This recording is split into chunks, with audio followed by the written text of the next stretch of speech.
ഇനി നമുക്കൊരു round phasing എങ്ങനെ ഔട്ട്ലൈൻ തയ്ക്കണം എന്ന് നോക്കിയല്ലോ. 1/4 ഇഞ്ച് നമ്മളിത് ഇങ്ങനെ മടക്കിയിട്ട് 1/4 ഇഞ്ച് മീൻസ് ടേപ്പിൽ 2 പോയിൻറ്റ് ഇങ്ങനെ എന്നിട്ട് നമുക്ക് എന്ത് ചെയ്യാം,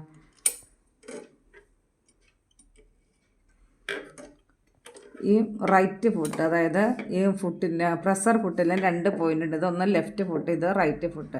ഈ റൈറ്റ് ഫുട്ട് പുറത്ത് നിൽക്കത്തക്ക വിധം വേണം തയ്ച്ച് വരാനായിട്ട്. ഈ റൈറ്റ് ഫുട്ട് ഇതുണ്ടോ, പുറത്ത് നിൽക്കത്തക്ക വിധം വേണം തയ്ച്ച് വരാനായിട്ടുണ്ട്.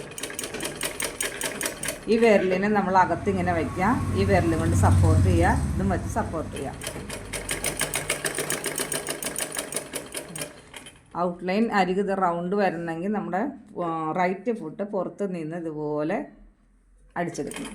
ഓരോ പോയിൻറ്റിലും നല്ല കെയറിങ് കൂടി തേക്കണം. ഈ ഫിംഗർ നമ്മൾ എന്ത് ചെയ്യുക, ഇതിൻ്റെ അകത്ത് ഇങ്ങനെ വയ്ക്കുക, ഇതിൻ്റെ മുകളിൽ വയ്ക്കുക, ജസ്റ്റ് ഇതിങ്ങനെ അടിച്ച് ഈ കൈ ഉണ്ടാവും. ഈ 3 ഫിംഗർ നമ്മൾ യൂസ് ചെയ്യണം. ഇങ്ങനെ അടിച്ച് വരുമ്പോൾ ഇവിടെ പൊന്തി വരുമ്പോൾ ജസ്റ്റ് നമ്മൾ ഈ വിരൽ വെച്ച് സപ്പോർട്ട് ചെയ്ത് കൊടുക്കുക.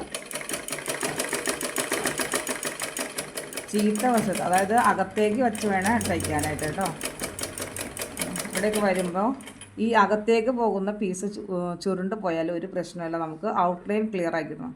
എല്ലാവർക്കും റൗണ്ട് ചെയ്യാനല്ലേ ബുദ്ധിമുട്ടുള്ളത്. കണ്ടോ, ഫിംഗറിൻ്റെ അകത്ത് വയ്ക്കുക, ഇതും ശ്രദ്ധിക്കണേ, ഫിംഗർ അകത്ത് വയ്ക്കുക, ഇതിന് മുകളിലേക്ക് വയ്ക്കുക.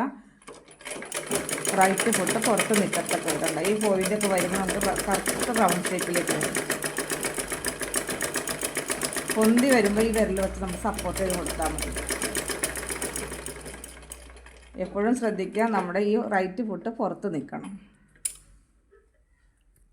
ഉണ്ടോ, ഫുട്ട് ഇതിങ്ങനെ ഈ റൈറ്റ് ഫുട്ട് പുറത്ത് നിൽക്കത്തക്ക, ഇത് ലെഫ്റ്റ് ഫുട്ട്, ഇത് റൈറ്റ് ഫുട്ട്. അപ്പോൾ റൈറ്റ് ഫുട്ട് പുറത്ത് നിൽക്കത്തക്ക വിധമുണ്ടെങ്കിൽ ലാസ്റ്റ് വരുമ്പോഴും ഇതുപോലെ തന്നെ നിൽക്കണം. ഈ ടേണിങ് തന്നെ തയ്ച്ച് വെക്കണം. ഉണ്ടോ, 4 ഇഞ്ച് വീതി തന്നെ തുണിയെടുക്കണം.